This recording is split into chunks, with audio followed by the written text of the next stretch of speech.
Hello മക്കളെ, അപ്പൊ എല്ലാവർക്കും നമ്മുടെ USS മലയാളം ക്ലാസ്സിലേക്ക് ഒരിക്കൽ കൂടി സ്വാഗതം. ഓക്കെ, നമ്മൾ ഇന്ന് നമ്മുടെ USS മലയാളം സെക്കൻഡുമായി ബന്ധപ്പെട്ട പ്രധാനപ്പെട്ട കുറച്ച് ചോദ്യങ്ങളാണ് എന്ത് ചെയ്യുന്നത്, നമ്മൾ പെട്ടെന്ന് നോക്കാൻ വേണ്ടി പോകുന്നത്. ഓക്കെ, അപ്പൊ നമുക്കറിയാം, നമ്മൾ പറഞ്ഞിട്ടുണ്ട് പാറ്റേൺ ഒക്കെ മാറിയിട്ടുണ്ട് അല്ലെ, അതുപോലെ പ്രധാനപ്പെട്ട ചോദ്യങ്ങൾ എന്ത് ചെയ്തിട്ടുണ്ട്, ആ രീതിയിലേക്ക് ആയിട്ടുണ്ട്. അപ്പൊ അങ്ങനെയുള്ള കാര്യങ്ങളൊക്കെ എന്ത് ചെയ്യാം, നമുക്കൊന്ന് പെട്ടെന്ന് നോക്കാം. പ്രധാനപ്പെട്ട ചോദ്യങ്ങൾ എപ്പോഴും നിങ്ങൾ ചോദ്യം എന്ത് ചെയ്യണം, നന്നായിട്ട് വായിച്ചു നോക്കണം. നമ്മൾ വിചാരിക്കും ഒരു തവണ ചോദ്യം വായിക്കുമ്പോൾ ഇതായിരിക്കും ഉത്തരം എന്ന് നമുക്ക് തോന്നാം ചില ചോദ്യങ്ങൾക്ക്, പക്ഷെ അങ്ങനെയല്ല. ചോദ്യം എന്ത് ചെയ്യണം, ഒന്നോ രണ്ടോ മൂന്നോ തവണ നന്നായി വായിച്ചതിന് ശേഷം മാത്രം എന്ത് ചെയ്യണം, ഉത്തരങ്ങള് എഴുതാൻ വേണ്ടിയിട്ട് ഇത്തവണ നിങ്ങൾ ശ്രദ്ധിക്കണം. ഓക്കെ, നമുക്ക് എന്ത് ചെയ്യാം, നമ്മുടെ പ്രധാനപ്പെട്ട ചോദ്യങ്ങളിലേക്ക് കടക്കാം. ഒന്നാമത്തെ ചോദ്യം നോക്കിയേ.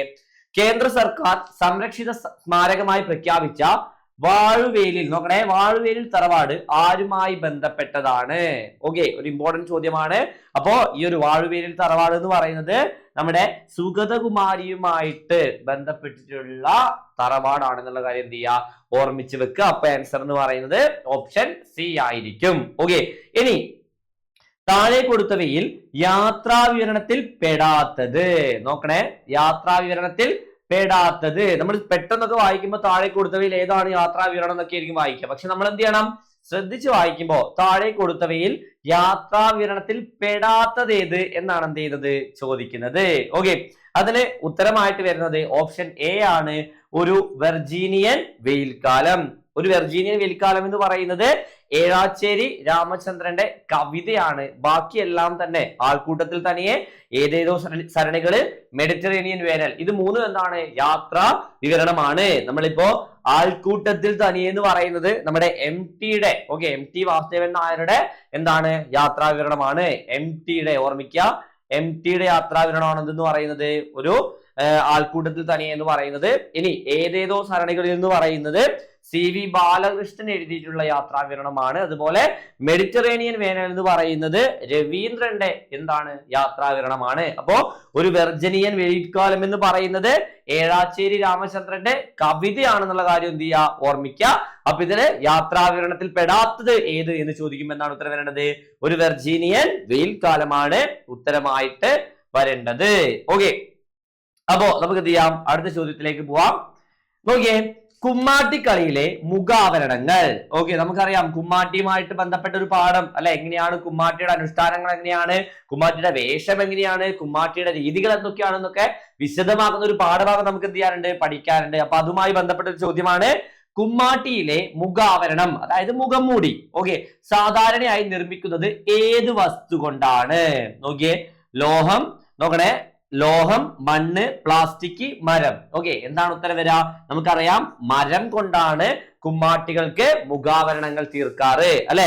അപ്പൊ പറയുകയാണെങ്കിൽ ആദ്യകാലങ്ങളില് നമ്മുടെ പ്ലാവിന്റെ വേര്, ഓക്കെ, പ്ലാവിന്റെ വേര് എണ്ണയിലും നെല്ലിലും പുഴുങ്ങിയെടുത്തിട്ടൊക്കെയാണ് എന്ത് ചെയ്തിട്ടുള്ളത്, ഇങ്ങനെ കുമ്മാട്ടിയുടെ മുഖം മൂടി ആദ്യകാലങ്ങളിൽ നിർമ്മിച്ചിട്ടുണ്ടായിരുന്നത് പ്ലാവിന്റെ വേര് ഉപയോഗിച്ചിട്ടായിരുന്നു.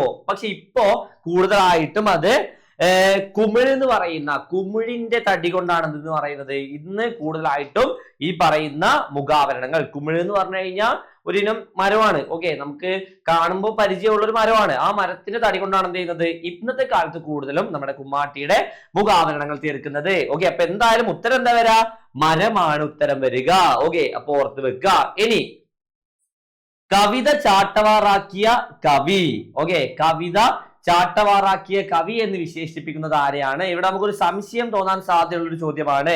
അതായത് തൂലിക പടവാളാക്കിയ കവി എന്ന് ചോദിച്ചിട്ടുണ്ടെങ്കിൽ നമുക്ക് എന്ത് ചെയ്യാം, വയലാർ എഴുതാൻ പറ്റും. പക്ഷെ ഇവിടെ കവിതയെ ചാട്ടവാറാക്കിയ കവി എന്ന് ചോദിക്കുമ്പോൾ എന്ത് ചെയ്യാം, നമുക്ക് ഓപ്ഷൻ ഡി കുഞ്ചൻ നമ്പ്യാര് എന്ന് ചെയ്യാം ഉത്തരം എഴുതാം. നമുക്കറിയാം നമ്പ്യാരെ കുറിച്ച്, കുഞ്ചൻ നമ്പ്യാരെ കുറിച്ച് പറയുമ്പോൾ നമുക്ക് ഒരുപാട് കാര്യങ്ങൾ എന്ത് ചെയ്യാറുണ്ട്, ഓർക്കാറുണ്ട്. അതായത് തുള്ളൽ പ്രസ്ഥാനത്തിൽ ഉപജ്ഞാതാവ് അല്ലെ, സമൂഹത്തില് നിലനിന്ന അനീതികൾക്കെതിരെ അല്ലെ തന്റെ തുള്ളൽ കൃതികളിലൂടെ പ്രതികരിച്ച, ഹാസ്യരൂപേണ പ്രതികരിച്ച കവിയാണ് ആരെന്ന് പറയുന്നത്, നമ്മുടെ കുഞ്ചൻ നമ്പ്യാർ എന്ന് പറയുന്നത്. അപ്പോ കവിത ചാട്ടവാറാക്കിയ കവി എന്ന് പറയുമ്പോൾ എന്ത് ചെയ്യാം, നമുക്ക് കുഞ്ചൻ നമ്പ്യാർ ഏറ്റവും അനുയോജ്യമായ ഉത്തരമായിട്ട് എഴുതാൻ വേണ്ടി സാധിക്കും. ഓക്കെ, ഇനിയിപ്പോ തൂലിക പടവാളാക്കിയ കവി എന്ന് ചോദിക്കുമ്പോൾ എന്ത് ചെയ്യാം, നമുക്ക് വയലാറും എഴുതാൻ വേണ്ടിയിട്ട് സാധിക്കും. ഓക്കെ, ഇനി നമുക്ക് എന്ത് ചെയ്യാം, അടുത്തൊരു ചോദ്യത്തിലേക്ക് പോവാം. നോക്കിയേ, എഴുത്തച്ഛൻ കഥാപാത്രമായി വരുന്ന നോവൽ നിഴലുറങ്ങുന്ന വഴികൾ, എഴുത്തച്ഛൻ എഴുതുമ്പോൾ, തീക്കടൽ കടഞ്ഞ് തിരുമധുരം, ദൈവത്തിന്റെ കണ്ണ്. ഏതായിരിക്കും എഴുത്തച്ഛൻ കഥാപാത്രമായി വരുന്ന നോവൽ? ഓപ്ഷൻ സി ആണ് എന്ത് ചെയ്യുക ഉത്തരം വരിക. തീക്കടൽ കടഞ്ഞ് തിരുമധുരം അതാണെന്ന് പറയുന്നത് എഴുത്തച്ഛൻ കഥാപാത്രമായിട്ട് വരുന്ന നോവൽ എന്ന് പറയുന്നത്. ഓർമ്മിച്ച് വെക്കുക. ഓക്കെ, ഇനി നോക്കിയേ, സൂചനകളിൽ നിന്ന് സാഹിത്യകാരനെ കണ്ടെത്തുക. കുറച്ച് സൂചനകൾ തരും. ഇങ്ങനെ ഒരു ചോദ്യം നമുക്ക് എന്ത് ചെയ്യാം, നമ്മുടെ USS ഇത്തവണത്തെ എക്സാമിന് നിർബന്ധമായിട്ടും അല്ലെങ്കിൽ ഉറപ്പായിട്ടും പ്രതീക്ഷിക്കാം. കുറച്ച് സൂചനകൾ തരും, എന്നിട്ട് എന്ത് ചെയ്യും, നമുക്ക് എഴുത്തുകാരൻ ഏതാണെന്നുള്ളൊരു ചോദ്യം നമുക്ക് എന്ത് ചെയ്യാം, പ്രതീക്ഷിക്കാം. അപ്പൊ നോക്കിയേ, കവി, ഗാനരചയിതാവ്, പിന്നെ കേരള കലാമണ്ഡലം മുൻ ചെയർമാൻ, ജ്ഞാനപീഠ പുരസ്കാരം ലഭിച്ചു, ഭൂമിക്കൊരു ചരമഗീതം, ഉജ്ജയിനി തുടങ്ങിയ കാവ്യങ്ങൾ രചിച്ചു.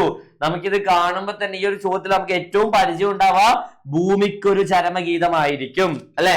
ഭൂമിക്കൊരു ചരമഗീതം അത് കാണുമ്പോൾ തന്നെ നമുക്കറിയാം ഉത്തരം ആരാണ് വരിക, ONV അല്ലെ. നമ്മുടെ ONV കുറിപ്പാണ് എന്ത് ചെയ്യുക ഉത്തരമായിട്ട് വരിക അല്ലെ. അപ്പോ ONV കുറിപ്പിന് ജ്ഞാനപീഠ പുരസ്കാരം ലഭിച്ചതപ്പാണ് 2007 കാര്യം എന്ത് ചെയ്യുക ഓർമ്മിച്ച് വെക്കുക.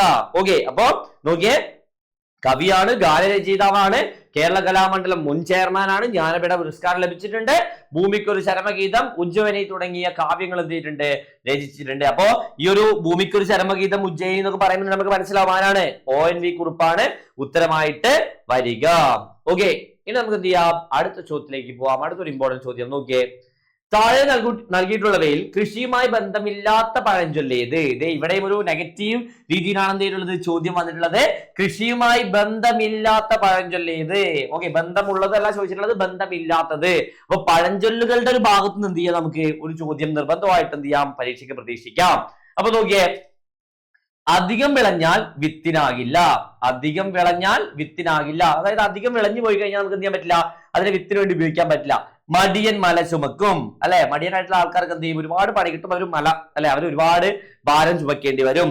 വിത്താഴം ചെന്നാൽ പത്തായം നിറയും അല്ലെ. വിത്ത് ആഴത്തിലേക്ക് നട്ട് കഴിഞ്ഞാൽ എന്ത് ചെയ്യും, നമ്മുടെ വീടിന്റെ പത്തായങ്ങൾ നിറയും, ഒരുപാട് നെല്ലൊക്കെ കിട്ടും. ഓക്കെ, പിന്നെ ഞാറുറച്ചാൽ ചോറുറച്ചു. ഞാറുറച്ചു കഴിഞ്ഞാൽ നമുക്ക് എന്ത് ചെയ്തു, ചോറുറച്ചു. ഓക്കെ, അപ്പൊ ഇതിൽ ഏതാണ് കൃഷിയുമായി ബന്ധമില്ലാത്ത പഴഞ്ചൊല്ല്? നോക്കിയേ, നമുക്കറിയാം എന്താ, മടിയൻ മല ചുമക്കും അല്ലെ. അതെന്താണ്, കൃഷിയുമായി ബന്ധപ്പെട്ടതല്ല അല്ലെ, അധ്വാനവുമായിട്ട് ബന്ധപ്പെട്ടതാണ്. അപ്പൊ എന്ത് ചെയ്യാം ഉത്തരം ഓപ്ഷൻ ബി, മടിയൻ മല ചുമക്കും. ഓക്കെ, ഇനി നമുക്ക് എന്ത് ചെയ്യാം, അടുത്തൊരു ചോദ്യത്തിലേക്ക് പോവാം. നോക്കിയേ, മലയാള സാഹിത്യത്തിലെ പരമോന്നത ബഹുമതിയായ എഴുത്തച്ഛൻ പുരസ്കാരത്തെ കുറിച്ചുള്ള പ്രസ്താവനകൾ പരിശോധിക്കുക. എഴുത്തച്ഛൻ പുരസ്കാരത്തെ കുറിച്ചുള്ള കുറച്ച് പ്രസ്താവനകളാണ് തന്നിട്ടുള്ളത്. നോക്കിയേ, അതിൽ ശരിയായത് ഏത് എന്നാണ് ചോദ്യം വരേണ്ട. നോക്കിയേ, 2025 എഴുത്തച്ഛൻ പുരസ്കാരത്തിന് അർഹരായ പ്രശസ്ത കവി KG ശങ്കരപ്പിള്ളയാണ്. ഓക്കെ, 2025 എഴുത്തച്ഛൻ പുരസ്കാരം ഏറ്റവും അവസാനമായിട്ട് എഴുത്തച്ഛൻ പുരസ്കാരം ലഭിച്ചത് ആർക്കാണ്? KG ശങ്കരപ്പിള്ളയ്ക്കാണ്. കേരള സർക്കാരിന്റെ സാംസ്കാരിക വകുപ്പ് നൽകുന്ന ഈ അവാർഡ് 5 ലക്ഷം രൂപയും 5 ലക്ഷം രൂപയും ഫലകവും അടങ്ങുന്നതാണ്. കൊച്ചിയിലെ വൃക്ഷങ്ങൾ, അമ്മമാർ എന്നിവ അദ്ദേഹത്തിന്റെ പ്രധാന കൃതികളാണ്. ഓക്കെ, ആരുടെയോ പ്രധാന കൃതികളാണെന്നാണ് പറയുന്നത്. അപ്പൊ നോക്കി എന്താ ഉത്തരം വരിക, ഓപ്ഷൻ നോക്കിയേ, ഓപ്ഷൻ ഡി ആണ് എന്ത് ചെയ്യുക ഉത്തരം വരിക. നമുക്കറിയാം 2025 എഴുത്തച്ഛൻ പുരസ്കാരം ലഭിച്ചത് ആർക്കാണ്? KG ശങ്കരപ്പിള്ളയ്ക്കാണ്. ഓക്കെ, ഓർമ്മിച്ച് വെക്കുക. ഓപ്ഷൻ ഡി ആണ് എന്ത് ചെയ്യുക നമുക്ക് ഉത്തരവായിട്ട് വരിക. കാരണം നമുക്കറിയാം 2025 എഴുത്തച്ഛൻ പുരസ്കാരം ലഭിച്ചിട്ടുള്ളത് ആർക്കാണ്? KG ശങ്കരപ്പിള്ളയ്ക്കാണ്. KG ശങ്കരപ്പിള്ളയുടെ പ്രധാന കൃതികളാണെന്ന് പറയുന്നത് കൊച്ചിയിലെ വൃക്ഷം എന്ന് പറയുന്നത്, അതുപോലെ അമ്മമാർ എന്ന് പറയുന്നതും. അപ്പൊ നമുക്കറിയാം അതാണ് ഉത്തരം വരിക അല്ലെ. പിന്നെ നമ്മുടെ പുരസ്കാരവുമായി ബന്ധപ്പെട്ട അല്ലെ എന്താണ് 5 ലക്ഷം രൂപയും ഫലകവുമാണ്. അപ്പൊ എന്താ വരിക, ഓപ്ഷൻ ഡി ആണ് എന്ത് ചെയ്യുക ഉത്തരമായിട്ട് വരിക. 1, 2, 3 എന്താണ് എന്നിവയെല്ലാം ശരിയാണ്. അപ്പൊ ഈ രീതിയിലുള്ള പ്രസ്താവന ചോദ്യങ്ങൾ എന്ത് ചെയ്യണം, നിങ്ങൾ പ്രതീക്ഷിക്കണം. ഓക്കെ, അപ്പൊ നമ്മുടെ ടെക്സ്റ്റ് ബുക്കുമായി ബന്ധപ്പെട്ട പാഠഭാഗവുമായി ബന്ധപ്പെട്ട എഴുത്തുകാരുടെ പ്രധാന കൃതികളൊക്കെ എന്ത് ചെയ്യണം, നിങ്ങൾ വായിച്ച് നോക്കണം. ഓക്കെ, ഇനി നമുക്ക് എന്ത് ചെയ്യാം, ഒരു ചോദ്യത്തിലേക്ക് പോവാം. നാണിച്ചു പോകുന്നു നീളൻ കുട ചൂടി ഞാനീ വരമ്പിൻ കൊതുമ്പിൽ നിൽക്കേ. എഴുത്തുകാരി നാണിച്ചു നിൽക്കുന്നത് എന്തുകൊണ്ടാണ്? അനുയോജ്യമായ പ്രസ്താവന ഏത്? ഓക്കെ, എന്താ പറയുന്നത്, നമ്മുടെ ഗ്രാമശ്രീകൾ എന്ന് പറയുന്ന പാഠഭാഗവുമായി ബന്ധപ്പെട്ട ഒരു ചോദ്യമാണ്. അതായത് നമ്മുടെ നെൽപ്പാടത്തിലേക്ക് അധ്വാനിക്കാൻ വേണ്ടിയിട്ട് അല്ലെ, വെയിലും ഒന്നും പ്രശ്നമല്ലാതെ, വെയിലിന്റെ ചൂടൊന്നും പ്രശ്നമല്ലാതെ നല്ല സന്തോഷത്തോടുകൂടെ ഉറച്ച കാൽവെപ്പുകളോടുകൂടെ നടന്നു നീങ്ങുന്ന കർഷക സ്ത്രീകളെ കണ്ടപ്പോ നമ്മുടെ എഴുത്തുകാരിക്ക് തോന്നലാണ് അല്ലെ, എന്താ, ഞാൻ ഈ ഒരു കാഴ്ചക്ക് മുമ്പിൽ അല്ലെങ്കിൽ ആ സ്ത്രീകളുടെ മുന്നില് ഈ വരമ്പില് ഈ വെയിലത്ത് കുടചൂടി നിൽക്കുമ്പോൾ ഞാൻ എന്ത് ചെയ്യാണ്, നാണിച്ചു പോവുകയാണ് എന്ന് പറയുന്നതാണ് നമ്മുടെ സന്ദർഭം അല്ലെ. അപ്പോ എഴുത്തുകാരി നാണിച്ചു നിൽക്കുന്നത് എന്തുകൊണ്ട്? അനുയോജ്യമായ പ്രസ്താവന ഏത്? എന്താണ് നോക്കാം. നമുക്ക് 4 പ്രസ്താവനകൾ തന്നിട്ടുണ്ട്. ഒന്നാമത്തെ പ്രസ്താവന എന്താണ്? അധ്വാനിക്കുന്ന കർഷക സ്ത്രീകളെ കണ്ടതുകൊണ്ട്, വെയിലായതുകൊണ്ട്, ക്ഷീണിതയായതിനാൽ, കർഷക സ്ത്രീകളുടെ അധ്വാനത്തിന്റെ മഹത്വം തിരിച്ചറിഞ്ഞതിനാൽ. ഇപ്പൊ ഏറ്റവും ചേർന്നിട്ടുള്ള പ്രസ്താവനകൾ ഏതൊക്കെയാ നോക്കിയേ. 1 അല്ലെ, അധ്വാനിക്കുന്ന കർഷക സ്ത്രീകളെ കണ്ടതുകൊണ്ട്. അറിയാം അല്ലെ, നമുക്കറിയാം എന്താ, അത്രയും കഷ്ടപ്പെട്ട് അത്രയും വെയിലത്താണ് എന്ത് ചെയ്യുന്നത്, അവർ പണിയെടുക്കാൻ വേണ്ടിയിട്ട് വന്നിറങ്ങുന്നത്. അപ്പോ അങ്ങനെയുള്ള സ്ത്രീകളെ കണ്ടപ്പോ ഈ കുട ചൂടിയിട്ട് എല്ലാ സൗകര്യങ്ങളോടും ജീവിക്കുന്ന കവയത്രിക്ക് എന്ത് ചെയ്യാണ്, ഒരു നാണം തോന്നുകയാണ്, അല്ലെങ്കിൽ അവരുടെ മുന്നിൽ നാണിച്ചു നിൽക്കുകയാണ്. അപ്പോ അധ്വാനിക്കുന്ന കർഷക സ്ത്രീകളെ കണ്ടതുകൊണ്ട്, കർഷക സ്ത്രീകളുടെ അധ്വാനത്തിന്റെ മഹത്വം തിരിച്ചറിഞ്ഞതിനാൽ. അല്ലെ, ഇത് രണ്ടും നമുക്ക് എന്ത് ചെയ്യാം, അനുയോജ്യമായിട്ടുള്ള പ്രസ്താവനയായിട്ട് എഴുതാൻ വേണ്ടിയിട്ട് എന്ത് ചെയ്യും, സാധിക്കും അല്ലെ. അപ്പൊ എന്താ ഉത്തരം വരിക? 1ഉം 4ഉം എന്താണ്, ശരിയാണ്. അപ്പൊ ഇങ്ങനെയുള്ള ചോദ്യങ്ങൾക്ക് ഉത്തരം എഴുതാൻ എന്ത് ചെയ്യണം, നമ്മള് നന്നായിട്ട് നമ്മുടെ ഓരോ പാഠഭാഗങ്ങളും എന്ത് ചെയ്യണം, വായിക്കണം, പഠിക്കണം. ഓക്കെ, ഇനി കൂട്ടത്തിൽ ചേരാത്തത് ഏതാണ്, കൂട്ടത്തിൽ പെടാത്തത് ഏതാണെന്നാ ചോദിക്കുന്നത്. നോക്കാം, നമുക്ക് ഉത്തരം ഓപ്ഷൻസ് നോക്കാം. പോംവഴി, ഇടവഴി, നടവഴി, നാട്ടുവഴി. അല്ലെ, ഒന്ന് ആലോചിച്ച് നോക്കിയേ. ഇടവഴി എന്ന് വെച്ച് കഴിഞ്ഞാൽ നമുക്കറിയാം വഴിയാണ് അല്ലെ, ഇടുങ്ങിയ ഒരു വഴിയാണ്, ഇടുങ്ങിയ ഒരു പാതയാണ് ഇടവഴി എന്ന് പറയുന്നത്. പിന്നെയോ നടവഴി എന്ന് പറയുമ്പോൾ എന്താ, നടക്കാൻ പറ്റുന്ന ഒരു വഴിയാണ്, സിമ്പിൾ അല്ലെ, നടന്നു പോകുമ്പോൾ ഒരു വഴിയാണ്. നാട്ടുവഴി എന്ന് പറഞ്ഞാൽ എന്താ, നാട്ടിലുള്ള വഴികൾ അല്ലെ, ഇതൊക്കെ എന്താണ്, വഴികളെ സൂചിപ്പിക്കുകയാണ്. പക്ഷെ ഇവിടെ നോക്കിയേ, പോംവഴി. ഓക്കെ, എന്താ ഓപ്ഷൻ എ പറയുമ്പോൾ എന്താ, പോംവഴി. പോംവഴി എന്ന് പറഞ്ഞാൽ എന്താ, നമ്മളൊരു പരിഹാരം അല്ലെ, നമ്മൾ പല സന്ദർഭങ്ങളിൽ നമ്മൾ കേൾക്കുന്നതാണ് എന്താ, നീ അതിലൊരു പോംവഴി കണ്ടെത്ത് അല്ലെ, ഒരു പരിഹാരം കണ്ടെത്തുന്നുള്ള രീതിയിലാണ്. അപ്പോ ഈ ഒരു ചോദ്യത്തിലെ കൂട്ടത്തിൽ പെടാത്തത് എന്താണ്, ഓപ്ഷൻ എ ആണ്, പോംവഴിയാണ് എന്ത് ചെയ്യുന്നത്, കൂട്ടത്തിൽ പെടാത്തത്. ഓക്കെ, അടുത്ത ചോദ്യം നോക്കിയേ. ജാതിഭേദം മതദ്വേഷം ഏതുമില്ലാതെ സർവരും സോദരത്തേന വാഴുന്ന മാതൃകാ സ്ഥാനമാണിത്. പ്രസ്താവനയുമായി പ്രശസ്തമായ ഈ വരികൾ ആരുടേതാണ്? ഈ ഒരു കാണുമ്പോ തന്നെ അല്ലെ, ജാതിഭേദം മതദ്വേഷം ഏതുമില്ലാതെ, ഈ ഒരു വരി കാണുമ്പോ തന്നെ നിങ്ങളുടെ മനസ്സിലേക്ക് ഉത്തരം വന്നോളാം. ആരാണ് ഉത്തരം വരിക? ഓപ്ഷൻ ഡി, ശ്രീനാരായണ ഗുരു അല്ലെ. ശ്രീനാരായണ ഗുരു അരുവിപ്പുറം ക്ഷേത്രത്തിന്റെ മതിൽ കെട്ടിയിൽ എഴുതിയിട്ടുള്ള, സ്വന്തം കൈപ്പടയിൽ എഴുതിയിട്ടുള്ള വാക്കുകളാണെന്ന് പറയുന്നത്. ജാതിഭേദം മതദ്വേഷം ഏതുമില്ലാതെ സർവരും സോദരത്തേന വാഴുന്ന മാതൃകാ സ്ഥാനമാണ് ഇത് എന്നുള്ളത് അല്ലെ. അതായത് അരുവിപ്പുറം, നമുക്കറിയാം അരുവിപ്പുറം ക്ഷേത്ര പ്രതിഷ്ഠ ജാതിയിലെ, അതായത് താഴ്ന്ന ജാതിക്കാർക്ക് പണ്ട് ക്ഷേത്രങ്ങളൊന്നും സ്ഥാപിക്കാൻ അല്ലെങ്കിൽ ദൈവത്തെ പ്രതിഷ്ഠിക്കാനുള്ള അവകാശം ഉണ്ടായിരുന്നില്ല. പക്ഷെ ശ്രീനാരായണ ഗുരു അധകൃതരായിട്ടുള്ള വർഗത്തെ ഉയർത്തിക്കൊണ്ടുവരാൻ വേണ്ടിയിട്ട്, സമൂഹത്തിന്റെ ഉന്നതിയിൽ എത്തിക്കാൻ വേണ്ടിയിട്ട്, അധകൃത വർഗോദ്ധാരണത്തിന് വേണ്ടിയിട്ട്, ആ വർഗത്തെ ഉദ്ധരിക്കാൻ വേണ്ടിയിട്ട്, ഉയർത്തിക്കൊണ്ടുവരാൻ വേണ്ടിയിട്ട് അരുവിപ്പുറത്ത് നടത്തിയിട്ടുള്ള പ്രതിഷ്ഠയാണെന്ന് പറയുന്നത് നമ്മുടെ അരുവിപ്പുറം ശിവപ്രതിഷ്ഠ എന്ന് പറയുന്നത്. ഓക്കെ, അപ്പോ ഉയർന്ന ജാതിയിലുള്ള ആളുകൾ ഗുരുവിനെ ചോദ്യം ചെയ്തപ്പോ പറഞ്ഞത്, ഞാൻ പ്രതിഷ്ഠിച്ചത് നിങ്ങളുടെ ശിവനെയല്ല, ഞങ്ങളുടെ ശിവനെയാണ് അല്ലെ, ഈഴവന്റെ ശിവനെയാണെന്നാണ് മറുപടി പറഞ്ഞത്. അപ്പോ ആ ഒരു ക്ഷേത്രത്തിന്റെ അടിച്ചമർത്തപ്പെട്ട വിഭാഗത്തെ ഉയർത്തിക്കൊണ്ടുവരാൻ വേണ്ടിയിട്ട്, അവരുടെ വർഗത്തെ ഉയർത്താൻ വേണ്ടി ഗുരു സ്ഥാപിച്ചിട്ടുള്ള അരുവിപ്പുറം ക്ഷേത്രത്തിന്റെ മതിൽക്കെട്ടിൽ എഴുതിയിട്ടുള്ള വാക്കുകളാണ് എന്തെന്ന് പറയുന്നത്, ഈ വരികൾ എന്ന് പറയുന്നത്. ഈ വരികളുടെ അർത്ഥം എന്താണ്? ജാതിഭേദം മതദ്വേഷം ഏതുമില്ലാതെ സർവരും സോദരത്തിന് അല്ലെ, ജാതിയുടെയോ മതത്തിന്റെയോ വേർതിരിവില്ലാതെ എല്ലാവരും ഒരുപോലെ വാഴുന്ന സ്ഥാനമാണ് അല്ലെങ്കിൽ ഇടമാണെന്ന് പറയുന്നത് ആ ക്ഷേത്രത്തിന്റെ മതിൽക്കെട്ടിനകം എന്ന് പറയുന്നത്. ആർക്ക് വേണം എന്ത് ചെയ്യാൻ പറ്റും, അവിടേക്ക് പ്രവേശിക്കാൻ സാധിക്കും. അപ്പൊ ആരുടെ വരികളാണ്? ശ്രീനാരായണ ഗുരുവിന്റെ വരികളാണെന്ന് എന്ത് ചെയ്യാ, നിങ്ങൾ ഓർമ്മിച്ച് വെക്കുക. ഓക്കെ, അടുത്ത ചോദ്യം നോക്കിയേ. ഇതേ വിത്തിനായി ധാന്യമണികൾ ശേഖരിക്കുമ്പോൾ ശ്രദ്ധിക്കേണ്ട കാര്യങ്ങളുമായി ബന്ധപ്പെട്ട പ്രസ്താവന ഏതെല്ലാം? വിത്തിനായി ധാന്യമണികൾ ശേഖരിക്കുമ്പോൾ ശ്രദ്ധിക്കേണ്ട കാര്യങ്ങളുമായി ബന്ധപ്പെട്ട പ്രസ്താവന. നമുക്കറിയാം വിത്ത് എന്ന മഹാത്ഭുതം എന്ന് പറയുന്ന ഒരു ചാപ്റ്റർ ഉണ്ട് അല്ലെ, ആ പാഠഭാഗവുമായി ബന്ധപ്പെട്ട ചോദ്യമാണ്. ഒരു വിത്ത് തിരഞ്ഞെടുക്കുമ്പോൾ ശ്രദ്ധിക്കേണ്ട പ്രധാനപ്പെട്ട കാര്യങ്ങൾ നോക്കാം നമുക്ക്. നല്ല ആരോഗ്യമുള്ള നെന്മണികളാണ് വിത്തിനായി എടുക്കേണ്ടത്. ശരിയാണ് അല്ലെ, നല്ല ആരോഗ്യമുള്ള വിത്തുകൾ വേണം എന്ത് ചെയ്യാൻ വേണ്ടി, നെൽമണികൾ വേണം എന്ത് ചെയ്യാൻ വേണ്ടിയിട്ട് വിത്തിനായി ശേഖരിക്കേണ്ടത്. ശരിയാണ്. ഇനിയോ നെൽക്കതിരിലെ അറ്റത്തുള്ള നെന്മണികൾ ഒഴിവാക്കാതെ നടുക്കുള്ള നെൽമണികളാണ് ഒഴിവാക്കേണ്ടത്. നോക്കണേ, ഒന്നുകൂടെ നോക്കണേ. എന്താ? നെൽക്കതിരിന്റെ അറ്റത്തുള്ള നെന്മണികൾ ഒഴിവാക്കാതെ. ഓക്കെ, ഒഴിവാക്കാതെ നടുക്കുള്ള നെൽമണികളാണ് എന്ത് ചെയ്യേണ്ടത്? ഒഴിവാക്കേണ്ടത്. ശരിയാണോ? ശരിയാണോ? തെറ്റല്ലേ? അല്ലെ? നമ്മൾ പഠിച്ചിട്ടുണ്ട്, നമുക്കറിയാം എന്താ ചെയ്യേണ്ടത്. നെൽക്കതിരിന്റെ അറ്റത്തുള്ള നെൽമണികൾ എന്ത് ചെയ്യണം? ഒഴിവാക്കണം. അല്ലെ? ഇവിടെ ഒഴിവാക്കാതെ എന്നുള്ളത്. അതിന് ഒഴിവാക്കിയിട്ട് ഏതാണ് തിരഞ്ഞെടുക്കേണ്ടത്? നടുക്കുള്ള നെൽമണികളാണ് എന്ത് ചെയ്യേണ്ടത്? തിരഞ്ഞെടുക്കേണ്ടത്. അപ്പൊ ഈ പ്രസ്താവന എന്താണ്? തെറ്റാണ്. അല്ലെ? എന്താണ്? തെറ്റാണ്. പിന്നെ നോക്കിയേ, ആദ്യം കായ്ക്കുന്നതോ അവസാനം കായ്ക്കുന്നതോ ആയ കായകൾ വിത്തിനായി എടുക്കരുത്. ആദ്യം കായ്ക്കുന്നതോ അവസാനം കായ്ക്കുന്നതോ ആയ കായകൾ എന്ത് ചെയ്യാൻ പാടില്ല?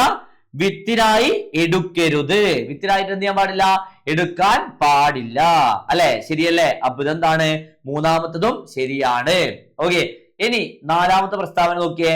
വാടി വീഴാറായ വിത്തുകൾ വേണം ഉപയോഗിക്കാൻ. വാടി വീഴാറായിട്ടുള്ള വിത്തുകൾ ഉപയോഗിക്കാൻ പാടുണ്ടോ? ഓക്കെ, അത് തെറ്റാണ്. അപ്പൊ ഇതെന്താണ്? 4ഉം തെറ്റാണ്. അപ്പൊ ഉത്തരം എന്താ വരാ? ഓപ്ഷൻ 1ഉം 4ഉമാണ് ശരി. അപ്പൊ എന്താ?